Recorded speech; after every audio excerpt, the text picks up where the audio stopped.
What the hell are you doing? Who said you could touch my daughter? That's how it all began, with a voice so sharp it cut through laughter and music like glass breaking.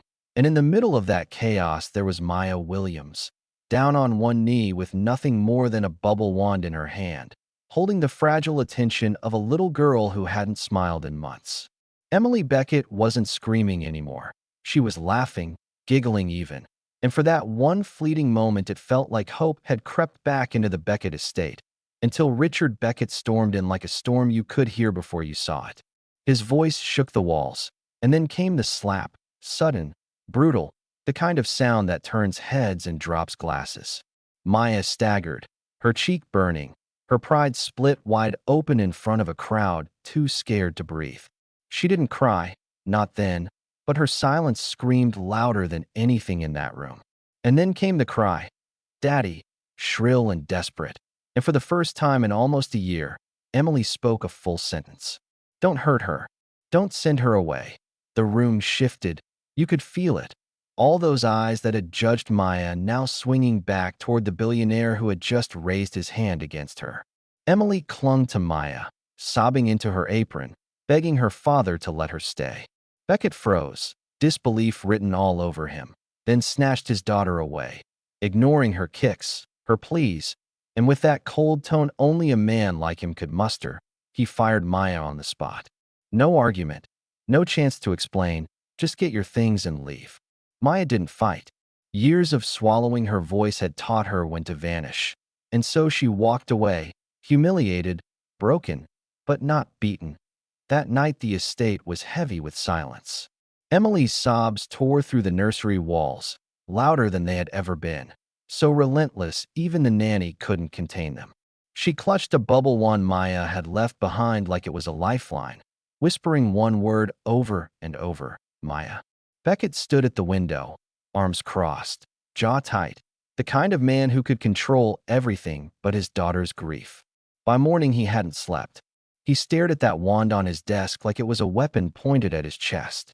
Against his pride, he made the call. When Maya answered from a park bench in the Bronx, suitcase at her feet, she heard the voice she least wanted to hear. Richard Beckett. Controlled, commanding, but quieter now. He admitted he'd overreacted, admitted his daughter hadn't eaten or slept, admitted that somehow Maya had broken through where no one else could. Maya wanted to hang up, to scream at him, but then came the voicemail later that night. Emily's tiny voice trembling through static. "Hi, Maya. I miss you. Please come back." More bubbles. That broke her.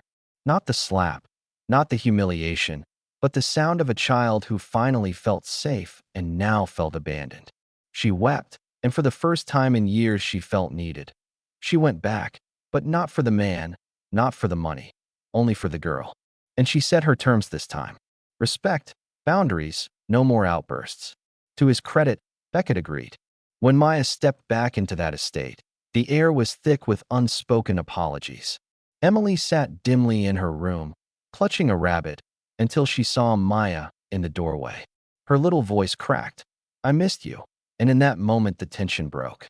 Maya blew bubbles again, and the sound of Emily's laughter filled the room like sunlight after a storm. Downstairs, Beckett watched silently on a baby monitor, seeing something money had never bought him: peace. The days that followed were fragile but transformative. Emily began speaking in sentences again, tiny ones, but sentences. "Safe colors," she said one morning, arranging cards on the floor. Maya didn't just care for her. She listened.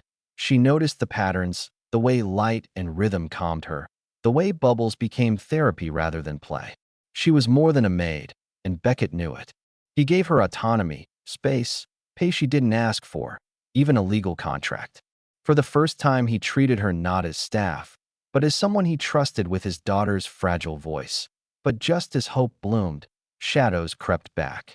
Tabloids leaked the slap, twisted the story, painted Maya as a miracle worker while erasing the pain she'd endured. Cameras lurked, headlines spread, her privacy dissolved. Beckett swore he'd fix it, but the damage was done. Then came the darker revelation. In old photos of Grace, Beckett's late wife, Maya noticed a man, always on the edge of the frame. Andrew Mason, Beckett's former chief of staff, fired for embezzlement months before Grace's accident. The swing ropes cut in the garden, Emily whispering that he didn't want them to be happy, a bubble wand left deliberately on the path. Suddenly, everything pointed to Mason. The red leather journal Grace had hidden confirmed it. She had feared him, had documented threats, and hinted that her death wasn't an accident. With the journal in hand, Maya forced Beckett to confront the truth.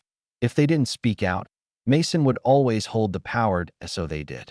At a press conference in the rain, Beckett stood before cameras, voice stripped bare, admitting his failures.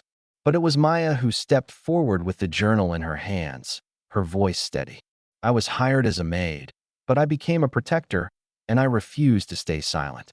And beside her stood Emily, small but brave, whispering the words that carried louder than all the flashbulbs. We bloom.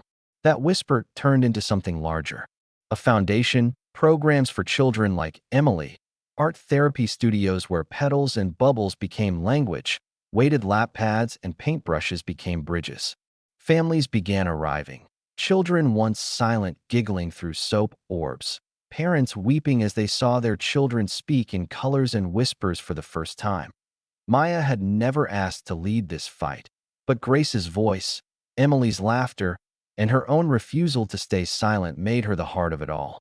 She turned humiliation into healing, a slap into a movement, silence into bloom. And the irony? The man who once struck her now stood at her side, not as a master, but as a partner in purpose, honoring his wife's memory through action, not power.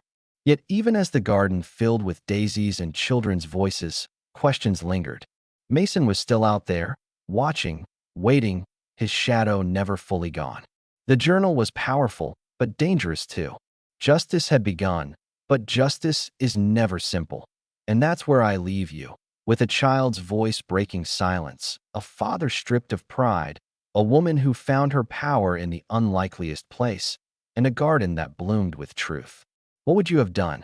Protect the empire or honor the truth?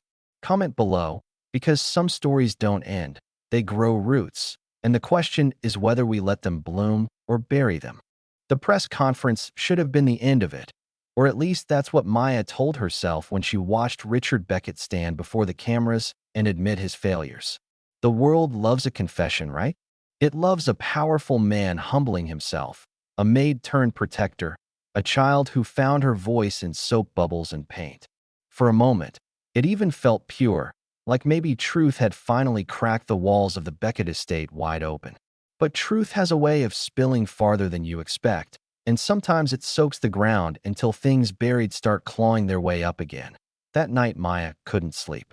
She sat at the small desk in her quarters, the red leather journal lying heavy beneath her hand.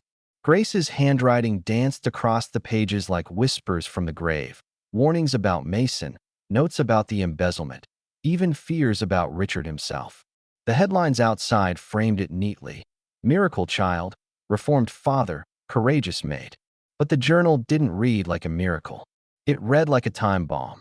Down the hall, Emily stirred, whimpering in her sleep. Maya hurried in and found the little girl tangled in her sheets, clutching that faded rabbit and whispering words too soft for anyone but Maya to hear. Stars, don't let him in. Maya knelt, smoothing her hair, whispering back the same phrase she always did. You're safe, I promise. But the promise felt heavier now, like she was holding up a roof on her own. The next morning, Richard summoned her to the study. He looked different, not the proud billionaire from the gala, not the broken father at the window, but something in between. The board wants the journal redacted, he said flatly. They want Grace's words sanitized, Mason erased. Maya folded her arms. And what do you want? He hesitated too long, and that was her answer. You think silence will protect her? She asked. It didn't protect Grace. Before he could reply, Luther, the old driver, appeared at the door, face grave. There was someone on the property last night. East wall camera caught a shadow, too tall to be one of us. He slid a blurry print across the desk. Maya stared at it. The angle of the shoulders, the stance. It could have been anyone, but her gut twisted. Mason. She looked at Richard. He's not finished with you. Richard exhaled through his teeth. Then we finish it first. But that was the problem. Men like Richard Beckett only knew how to finish things with money, lawsuits, leverage. Maya wasn't sure that worked against ghosts. Later that afternoon, as rain pressed against the windows, Claire set up a therapy session in the studio. Emily sat cross-legged, painting circles of yellow and blue, while Maya guided her hand. The little girl had been speaking more, her words tentative but real, and each one felt like a victory carved out of silence. Suddenly, Emily froze, brush hovering midair, eyes fixed on the window. "He's watching," she whispered. The adults turned, but the garden was empty, just wet leaves and shadows.